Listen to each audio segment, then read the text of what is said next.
ছোট পর্দার জনপ্রিয় অভিনেত্রী সাদিয়া জাহান প্রভা ব্যক্তি জীবনে নানা চড়াই উতরাইয়ের মধ্য দিয়ে যেতে হয়েছে তাকে, যে কারণে পর্দায় এখন আর নিয়মিত দেখা মেলে না তার। তবে সামাজিক যোগাযোগ মাধ্যমে বেশ সরব এই তারকা নিজের ব্যক্তি জীবনের বিভিন্ন মুহূর্ত ভাবনাগুলো ভক্তদের সঙ্গে সেখানেই ভাগ করে নেন তিনি। সম্প্রতি ইনস্টাগ্রামে বেশ কয়েকটি ছবি প্রকাশ করেছেন এই অভিনেত্রী। সেসব ছবির সঙ্গে জীবন নিয়ে নিজের উপলব্ধির কথাও শেয়ার করেছেন তিনি। প্রভার কথায়, আমার দিকের গল্প আর কখনো বলার প্রয়োজন হবে না, শুধু বলতে চাই যা ক্ষতি হওয়ার হয়েছে।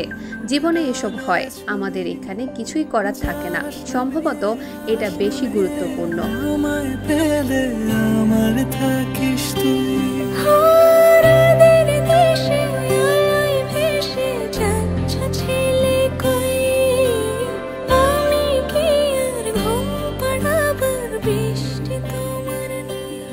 সম্ভবত এটা বেশি গুরুত্বপূর্ণ। আমি সকল ব্যথা থেকে সেরে উঠেছি এবং এগিয়ে যাচ্ছি।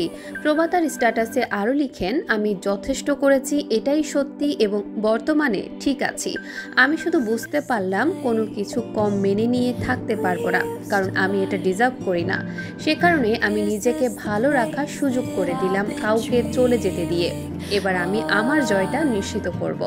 সবশেষ প্রভা লিখেন, যদি তুমিও এমনটাই মনে করো, আমি আশা করি একদিন তুমিও এটা ভেঙে ফেলতে পারবে এবং সেরে উঠতে পারবে। প্রভার সেই স্ট্যাটাসে ভক্তরাও নানান মন্তব্য করেছেন। কেউ অভিনেত্রীকে আবারও পর্দায় নিয়মিত দেখতে চেয়েছেন, কেউ আবার অতীত টেনেও কথা বলেছেন। যদিও প্রভা সেসবের মন্তব্যের কোনো জবাব দেননি। বর্তমানে কাজের ব্যস্ততা কমিয়ে নিজেকে নিয়েই যেন বেশি সময় পার করছেন এই অভিনেত্রী। সুখে অলক্ষ্য রং লাগলো আমার অকারণের সুখে, তোমার অশোকে কিং সুখে অলক্ষ্য রং লাগলো আমার অকারণের সুখে, তোমার ঝাউয়ের দোলে মরমরিয়া ওঠে। বাংলাদেশ বুলেটিন।